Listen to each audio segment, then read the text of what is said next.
새롭고 늘 감동적입니다. 여러분 어떤지 모르겠습니다. 특히 주중에 제가 대전에 가서 이렇게 강의 활동을 하고 이렇게 돌아오면 예배당에 들어오면 그렇게 기쁠 수가 없습니다. 참 벅찬 감동과 기쁨. 하나님이 어디에나 계시지만은 우리 이곳에 임하셔서 우리의 예배를 받으시길 기뻐하시고 이곳에서 드리는 우리의 기도를 하나님께서 기뻐 받으실 것이라는 확신이 있습니다. 저는 오늘 이 말씀을 보면서 기억하라는 것과 잊지 말라는 것 같은 의미인데 어느 본문에서는 하나님께서 하신 일을 기억하라고 했는데 오늘 이 본문에서는 잊지 말라고 그렇게 기록되어 있습니다. 똑같은 말인데 잊지 말라, 기억하라. 왜 어느 본문에서는 기억하라고 얘기하고 어느 본문에서는 잊지 말라고 그렇게 말씀하실까? 기억하라라고 했을 때는 기억하고 나면 뭔가 좋은 일이 있을 것 같아요. 기억해. 그러면 좋은 일이 있어. 잊지 마. 잊으면 안 좋은 일이 있을 것 같아요. 여러분 하나님께서 우리에게 하신 일을 잊어버리면 좋지 않을 것 같지 않습니까? 우리의 마음이 높아지고 우리가 교만해지고 하나님께서 하신 일이 내가 한 일처럼 생각하게 되겠죠. 그러니까 하나님은 조금 더 부정적인 표현이지만 부정적이기 때문에 강한 표현, 은택을 잊지 말지어다. 내 영혼아 여호와를 송축하며 그 모든 은택을 잊지 말지어다. 왜 우리는 하나님께서 하신 일들, 은혜, 이 일들을 잊어버릴까? 제가 생각해 봤습니다. 그랬더니 하나님의 은혜는 공기와 같더라고요. 여러분 우리가 공기 속에 살고 있지만 공기가 있다는 것을 느끼십니까? 못 느끼죠. 공기가 없다는 것을 느낄 때는 이미 너무 고통스러운 순간입니다. 지하의 갱도에 갇혀 있거나 아니면은 이렇게 고립된 곳에 있는 그 사람들에게 정말 꼭 필요한 것은 공기죠. 우리나라에서 또 외국에서 이제 탄광에서 일을 하다가 사람들이 탄광이 무너져서 갇히죠. 그럼 그 사람들은 어디로 가죠? 나름대로 탄광이 무너졌을 때 피난할 수 있는 대피 공간으로 갑니다. 그 대피 공간에 두 가지가 꼭 있어야 돼요. 하나는 공기가 있어야 돼요. 그리고 하나는 늘 마실 수 있는 물이 있어야 되죠. 우리가 평소에는 이 이거 공기가 있어서 너무 감사하네? 이런 생각 못 해보죠. 그렇지만 공기가 없는 곳에 가면은 공기가 얼마나 소중한 것인가를 알게 됩니다. 왜 우리가 하나님의 은혜를 이렇게 잘 잊고 살아갈까? 하나님의 은혜가 없이는 살아갈 수 없는 존재인데 너무나 하나님의 은혜가 크고 당연하기 때문에 우리가 살아가는 것이 마치 공기가 우리 주변에 있는 것처럼 하나님의 은혜가 늘 이렇게 있기 때문에 우리는 그것을 잊고 살아가는 것 같아요. 그러다가 하나님이 은혜를 거두실 때 마치 깊은 곳에 공기가 없는 곳에 갈 때 공기의 소중함을 아는 것처럼 하나님께서 우리에게 은혜를 주시다 그 은혜를 거두어 갈 때 지금까지 살아온 것이 하나님의 은혜였는데 그 은혜를 잊고 살았네. 하나님은 우리가 너무나 은혜 가운데 살고 있지만은 그래서 너무나 잊고 싶은 그 하나님의 은혜지만 너무 큰 하나님의 은혜지만 하나님의 백성들은 잊지 말고 살기를 원하시는 거예요. 우리 모든 것이 은혜다. 우리가 한 1년 이상 불렀는데요. 질리지가 않아요. 여러분 질리시나요? 안 질리죠? 참 고마운 것은 이 손경민 목사님, 작사 작곡한 목사님이 우리 그 침례교 목사님이시고 그분의 삶이 또 이렇게 참 또 은혜로워요. 힘들고 어려운 삶을 보냈지만 참 착한 것이 사라지지 않았다. 또 이렇게 많이 귀하게 사용받고 있지만은 주변에 있는 동역자들이 말해요. 아직까지도 여전히 그 순수함과 겸손함을 잃지 않았다고. 그분이 이렇게 살아온 모습을 본 사람들이 그런 얘기를 합니다. 우리가 중요한 것이 있죠. 잊지 않는 거예요. 뭘 잊지 말아야 될까요? 하나님이 모든 것을 하시는 분입니다. 우리가 잊지 말아야 될 3가지가 있는데 우리가 첫 번째는 무엇을 잊지 말아야 될까? 우리가 용서받은 것을 잊지 말아야 돼요. 그가 내 모든 죄악을 사하시며 내 모든 병을 고치시며. 여러분, 세상에서 제일 무거운 짐이 죄의 짐이죠.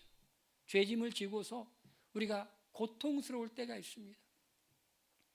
죄책감에 시달리는 사람이 받고 싶은 선물이 있다면 그것은 용서라는 선물일 겁니다. 누군가에게 되게 잘못했어요. 근데 그 사람에게 용서를 받고 싶어요. 근데 그 사람이 만나주질 않는 거예요. 마음이 어떨까요, 여러분? 힘들겠죠. 또 가까운 사람이라면 더 하겠죠. 꼭 용서받고 풀고 싶은데 만날 길이 없어요. 만나주질 않는 거예요. 만날 기회가 없어요. 용서를 못 받는 거예요. 얼마나 힘들겠습니까? 다윗은 죄를 용서받는 것이 얼마나 복된 일이고 행복한 일인지 알았어요. 그가 잘못된 일을 행했죠. 그가 간음했죠. 그의 아내 바세바의 남편 우리아를 또 죽였죠. 그러니 그 마음 가운데 누가 뭘 하지 않아도 그 마음 가운데 죄책감이 있는 거예요. 이 죄책감이라는 것은 사람을 힘들게 합니다. 여름 가뭄에 마름처럼 하였다. 이 죄책감으로 인해서 또 마음의 병이 오는 거예요. 마음이 우울해지기도 하고 마음이 두려운 마음이 들기도 하고 육신의 질병이 오기도 하고 그래요. 용서를 받고 싶은 거예요. 여러분 어떻습니까? 우리 하나님의 은혜로 우리는 용서를 받은 죄인이죠. 용서받은 죄인을 우리는 의인이라고 말합니다. 그런데 우리 하나님의 용서를 받았는데 어떻게 용서를 받았어요? 하나님께서 값비싼 대가를 치르셨어요. 그냥 용서해 준 게 아니에요. 그냥 용서해 준 게 아니에요.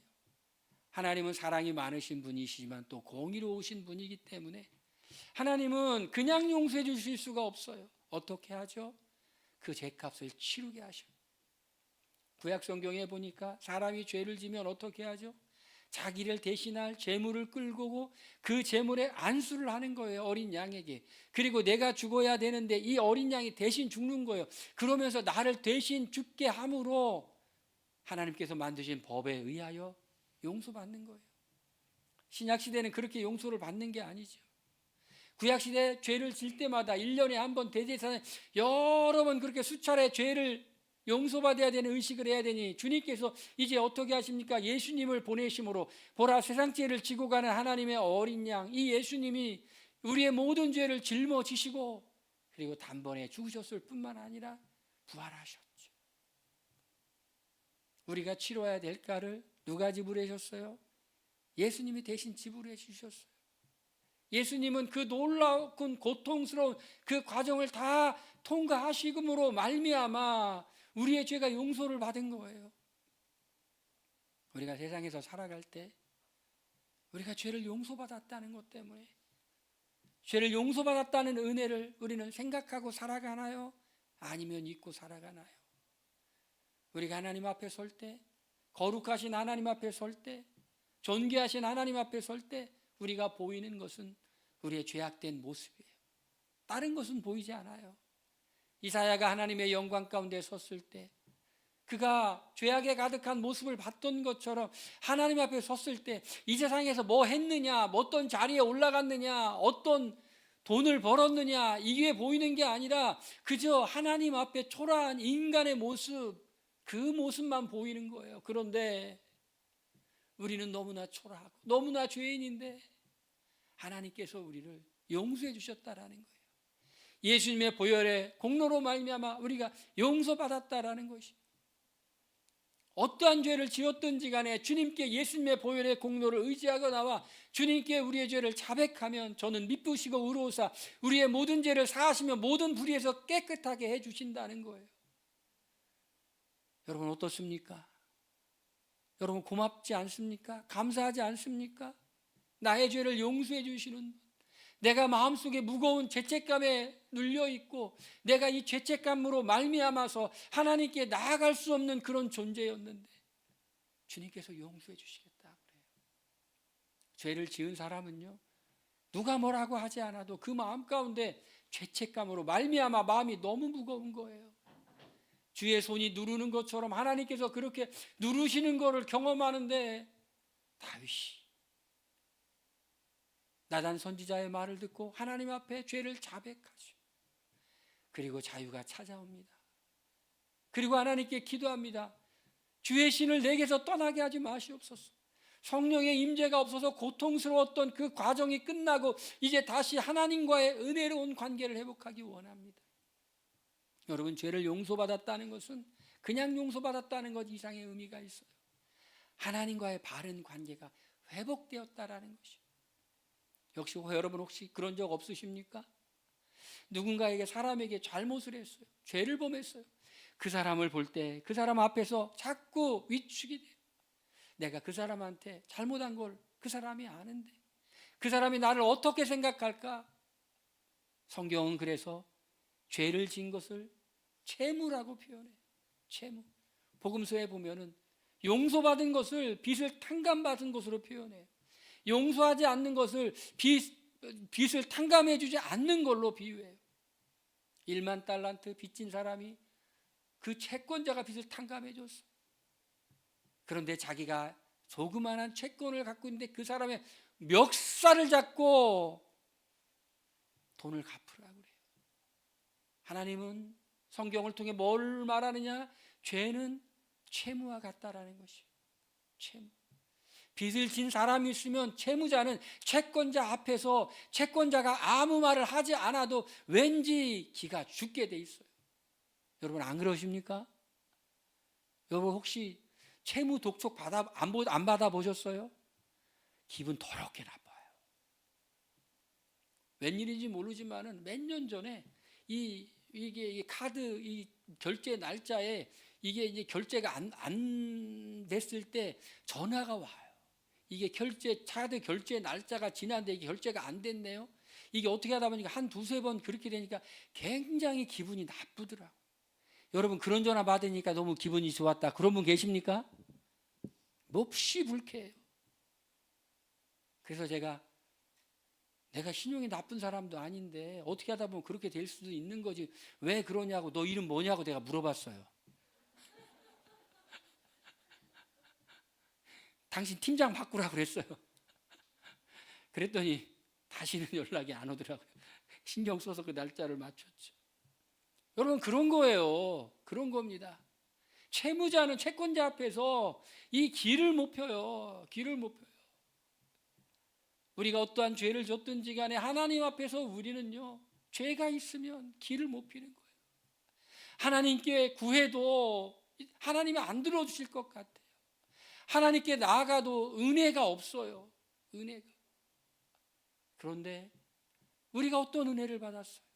단순히 죄를 용서받은 그 차원을 넘어서 하나님이 병을 고쳐주셨다고 하는데 이 병의 원인이 죄일 수도 있고 또 한 가지는 영적인 병을 고쳐주셨다라는 거예요. 어떤 영적인 병이요? 하나님을 만나지 못해서, 하나님의 은혜를 경험하지 못해서 늘 마음에 어두움과 그늘이 있었는데 이제 하나님이 은혜를 주셔서 내 죄 사함 받았느니라, 내 죄가 용서받았느니라 하니까 이제 하나님을 보기에 떳떳해요. 하나님이 우리가 뭘 잘못했는지 아시지만은 용서해 주셨다고 그래요. 여러분 얼마나 떳떳해요. 하나님은 치사하신 분이 아니에요. 용서해 줬다고 말하고 우리가 잘못하면 너 옛날에 그거 그랬지라고 말하는 분이 아니에요. 동이 서에서 먼 것처럼 주님께서는 잊어버려 주셔. 그러니 마음이 얼마나 기뻐요. 그런데 하나님은 우리의 죄를 용서해 주시고 다 잊어버리지만 우리는 잊지 말래요. 뭐를요? 하나님이 우리의 죄를 용서해 주셨다는 걸 잊지 말라는 거예요. 여러분 우리가 내가 하나님으로부터 죄를 용서받았다는 걸 잊지 않고 살아갈 때 우리는 어떻게 될까요? 우리는요 늘 감사하게 되죠. 내가 사랑의 빚진 자야. 내가 사랑의 빚진 자야. 내가 이렇게 살아가는 건 하나님의 은혜야. 내가 주님으로부터 이렇게 다른 빚이 아니라 죄의 빚이 아니라 사랑의 빚을 줬으니까 이 사랑의 빚을 갚으며 살고 싶어. 하나님이 내게 주신 은혜를 내가 나누고 싶어. 할렐루야. 그래서 우리는 다음 주에 우리의 가족들과 친구들과 아는 사람들과 함께 이 자리에 모여서 함께 예배를 드리려고 하는 거예요. 여러분들이 나는 하나님부터 받은 은혜가 없다, 그럼 그냥 혼자 오세요. 그러나 나는 하나님부터 받은 은혜가 너무나 크다, 그럼 여러분 노력하시길 바랍니다. 그냥 왔어요? 그래도 괜찮아요. 그런데 노력도 안 하고 그냥 왔다, 그러면 여러분 하나님이 아실 겁니다. 노력은 하세요. 누가 우리 함께 이 자리에 예배할까? 누가 하나님의 복음의 말씀을 듣게 할까? 왜? 나는 사랑에 빚을 진 사람이니까. 우리가 잊지 말아야 될 두 번째 것이 있습니다. 그건 놀라워요. 이건 정말 놀라워요. 우리가 기억해야 돼요. 잊지 말아야 돼요. 저는 이 말씀을 묵상하고 이 말씀을 준비하면서 내가 이런 존재구나, 내가 이런 은혜를 받고 있구나, 잊지 말아야지. 인자와 긍휼로 관을 씌우시며 라고 4절에 기록되어 있어요. 우리가 이것을 절대로 잊지 말아야 돼. 인자와 긍휼의 관이다. 관이 뭐냐면 여러분요, 관이 뭐예요? 모자예요. 임금들이 쓰는 관이 모자 있죠? 이런 왕관이라고 하죠. 이 관이에요. 이게 관인데, 이 관이 어떤 관이에요? 인자와 긍휼로 관을 씌우시며, 하나님께서 이렇게 왕관 같은 관을, 이렇게 모자를 씌우셨는데, 이 관의, 이 모자의 이름이 뭐냐면 인자와 긍휼이라는 거예요. 여러분 놀랍지 않습니까? 정말 놀랍죠. 이 모자에, 우리 눈에 보이진 않지만 이 모자의 이름이 하나님의 인자와 하나님의 긍휼이에요. 하나님이 이 인자와 긍휼의 이 모자 관을 우리에게 딱 씌워주고 있어요. 제가 그런 모자를 쓰고 있는 사람이에요. 여러분 보이시나요? 안 보이시죠? 여러분이 기도를 좀 덜 해서 그래요. 근데 이거 실제 있었던 이야기인데요, 반기성이라는 분이 계세요. 가끔가다 TV를 보면 여러분 일기예보할 때 K워터라고 하는 그 회사에서 이렇게 나와서 이 날씨를 소개해 주는 분이 계세요. 반기성이라고. 반기문 유엔 사무총장의 사촌이에요. 근데 이분이 저와 같은 교회를 다녔었어요. 공군 장교였어요. 이분이 정말로 술을 좋아해가지고 죽기 직전까지 갔던 분이에요. 이건 실화예요. 이분이 그랬는데 이분의 공군 동기가 있는데, 그분이 누구냐면은 현재 침례신학대학교 총장이신 피영민 목사님이 총장님이세요. 이분이 미국에서 유학을 갔다 오니 그 공군 그 동기들이 모여서 그 집에 갔는데, 반기성이라는 그 술 주정꾼이 가서 봤는데 하나님의 은혜를 주시는데 갑자기 빛이 나더래요, 얼굴에. 나중에 만나가지고 복음을 듣고 예수님을 믿고 죽을 수밖에 없는, 술 먹어서 죽을 수밖에 없는 사람이 병도 고치고 구원받고 목사까지 되었어요. 반기성 목사님. 그분이 책도 냈어요. 책도. 하나님이 은혜를 살려주려고 은혜를 주니까 그 얼굴에 빛이 나는 걸 보여주었어요. 놀라운 간증이죠. 여러분들이 내 얼굴에서 빛을 못 느끼세요? 하나님이 저뿐만 아니라 우리 모든 사람들에게 모자를 씌워주셨는데, 그 모자가 뭐냐면 인자와 긍휼이라는 모자예요. 뭘 말하는 겁니까? 하나님이 우리를 불쌍히 여겨주신다라는 거예요. 그런데 여러분, 세상에 불쌍히 여김을 받는 사람은 누구냐? 자녀예요. 자녀. 부모들은 세상의 모든 사람이 그 자신의 자녀를 손가락질할 때 같이 손가락질할 수가 없어요. 어떻게 하죠? 불쌍히 여기는 거예요. 긍휼히 여기는 거예요. 내 잘못인 것 같은 거예요. 내 탓인 것 같은 거예요. 내가 잘못 키워서 그런 것만 같은 거예요. 그래서 누가 뭐라 그래도 불쌍히 여겨줘요. 누구이기 때문에? 내 자녀이기 때문에. 하나님은 우리의 죄를 용서해 주실 뿐만 아니라 그 머리에 모자를 씌우셨는데, 그 모자의 이름이 뭐냐면 하나님께서 우리를 인자하게 불쌍히 여겨주시고 긍휼히 여겨주신다는 인자와 긍휼의 모자를 씌우셨으니 무슨 뜻입니까? 너는 내 것이라는 거예요. 하나님이 불쌍히 여기는 사람이라는 거예요. 하나님이 불쌍히 여기면 끝난다. 할렐루야. 하나님이 불쌍히 여기는 사람을 누가 감히 어떻게 하겠어요? 어느 동네에 정말 위세가 등등한 높은 문벌에 모든 것을 갖춘 집안의 자녀예요. 그 동네 사람들이 함부로 하질 않아요. 그 자녀는. 왜? 그 아버지 생각해가지고, 그 부모를 생각해서. 여러분, 우리의 부모님이 누구십니까? 하나님 아버지시고 하나님이 우리를 불쌍히 여기세요. 이거를 잊지 말라는 거예요. 이걸 잊고 사는 게 좋겠어요? 이걸 잊지 말고 사는 게 좋겠어요? 잊고 살래요? 기억하고 살래요? 이걸 기억하면 우리의 마음이 얼마나 든든하겠어요. 이것이 우리의 가슴 가운데 이렇게 솟구쳐 나오는 은혜가 되면 세상 사람들이 나를 어떻게 하든지 간에 나는 하나님의 불쌍히 여김을 받는 자녀야. 니들 다 소용없어. 세 번째로, 하나님은 우리가 뭘 기억하기를 원할까요? 우리의 소원을 만족하는데 좋은 것으로 만족하시고, 좋은 것으로 내 소원을 만족하게 하사 내 청춘을 독수리같이 새롭게 하시는도다. 이런 은혜가 있기를 바랍니다. 할렐루야. 얼마나 좋아요. 하나님이요, 우리의 기도를 응답하세요. 내 소원, 기도에 응답하세요. 왜 기도 응답 못 받아보시면 계십니까? 없죠? 기도의 응답 다 받아보셨죠? 왜 이렇게 현찮아요? 현찮게 아멘하는 사람은 오늘 밥 드시지 마세요. 여러분, 기도 응답 다 받아보셨죠? 예, 마음껏 드세요. 제가 이게 오늘 점심 준비하는 걸 보니까요, 여러분 정말 준비한 분들에게 고마움을 가져야 돼요. 하루 종일 준비하더라고요. 육개장 했는데 우리 여전도 회원 회장님, 김호 집사님, 또 저기 전도사님 막 이렇게 또 청년들까지 어제 막 삶고, 야, 오늘은 특별한 날이에요. 할렐루야. 그런데 여러분, 우리가 기도의 응답을 다 받아보는데 우리의 소원이잖아요. 우리의 기도의 응답을 받아보는데 하나님이 우리에게 기도의 응답을 해주시는데 좋은 것으로 내 소원을 만족하게 하시는 거예요. 좋은 거. 뭐가 좋은 거예요? 우리가 기도한 대로 응답하는 게 좋은 거예요? 아니면 주님이 주고 싶은 걸 주는 게 좋은 거예요?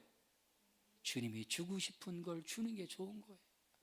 우리는 우리 자신이 뭐가 좋은지도 잘 몰라요. 기도해요. 그런데 하나님이 우리에게 응답하시는데 하나님 보시기에 가장 좋은 거, 나는 이렇게 응답했으면 좋겠는데 하나님이 더 좋은 것을 통해 응답하시. 언제 할 수 있느냐? 시간이 지나고 나면 알 수 있어요. 야, 그때 내가 기도한 대로 응답하시는 것이 아니라 주님께서 주고 싶은 것을 준 것이, 그것이 내게 더 좋은 것으로 응답하셨구나. 할렐루야. 이게 많이 있었으면 좋겠어요.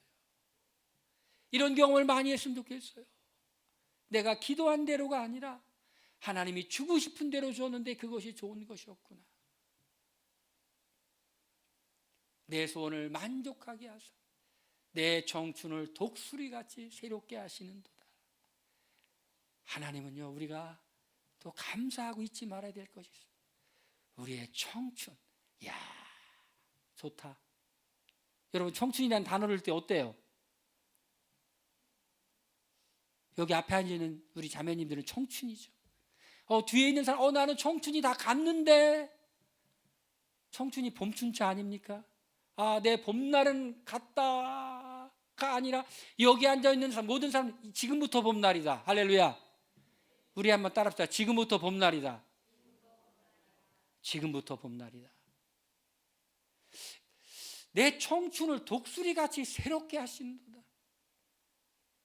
여러분, 하나님의 입장에서 보면은요, 진짜 우리는 새파란 거예요.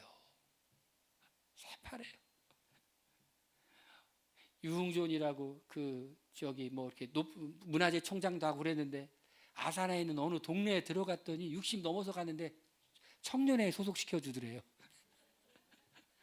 그래서 청년회 좀 면해볼까 했더니 청년회 나이를 또 올리더래요. 60 넘어도 청년회. 여러분, 하나님이요, 우리의 인생과 우리의 삶을 청춘이라고 불러주세요. 청춘. 할렐루야. 봄날이다. 봄날이다. 근데 이 내 청춘을 독수리같이 새롭게 하는도다. 독수리는 뭐를 상징해요? 독수리는요, 피곤치 않는 걸 상징해요. 우리가 쓰러지고 곤비하지만 하나님은 우리에게 힘을 주셔서 독수리같이 날개치며 올라감처럼 하리라. 할렐루야. 예전 같지가 않네. 이런 말을 많이 하죠, 연세 드시면. 예전 같지가 않네가 예전 같지 않게 힘이 빠진다가 아니라 주님의 은혜로 말미암아 예전 같지 않게 힘이 더 생긴다. 할렐루야. 여러분, 이런 은혜가 있기를 주의 이름으로 축원드립니다. 아이고 불가능해요가 아니라 성경 보니까 가능해요. 모세가 그랬잖아요. 하나님의 부름을 받는 날까지 기력이 쇠하지 않았잖아요. 뭐 기력이 쇠해가지고 죽은 게 아니에요. 할 일 다 했으니까 하나님이 부르신 거예요.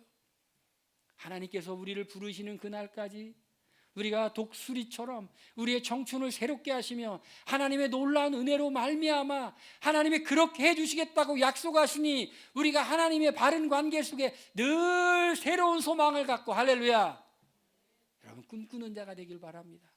헛된 꿈이 아니라 주님 안에서 주님이 주시는 그 소망. 그러면 이런 주님의 은혜를 기억하며 살 때 우리는 어떻게 해야 되죠? 감사함으로 하나님께 나아가라. 여호와의 지으심을 받고 그 애가 다스리는 모든 곳에 있는 너희 여호와를 송축하라. 내 영혼아 여호와 나의 하나님. 이렇게 송축하라는 말은 뭐냐면요, 축복하라는 말이에요. 축복하라는 말이에요. 하나님을 축복하라는 거예요. 우리가 할 일이 있죠. 하나님을 축복하는 거예요. 근데 우리가 그렇게 하나님을 축복하는 것은, 축복이 뭐예요? 하나님에 대해 좋은 얘기하는 걸 듣기를 원하시고, 우리가 해야 될 일 두 번째가 있습니다. 하나님의 하신 일을 잊지 말고 기억하며 믿음의 성장을 이루는 거예요. 하나님은 어제나 오늘이나 동일하신 하나님. 할렐루야. 그 동일하신 하나님 지금도 역사하실 것이다. 여러분, 하나님께서 우리를 향해 하신 일을 잊지 마시길 바랍니다. 할렐루야. 오늘 점심은 맛있게 드시길 바랍니다. 우리 함께 기도하겠습니다. 하나님 은혜를 주신 것 잊지 말고 살게 하여 주시옵소서. 우리 통성으로 기도하고요. 좀 누가 뒤에 왔다 갔다 하니까 한번 좀 뒤에 가보세요. 다 같이 통성으로 기도합니다. 오 할렐루야.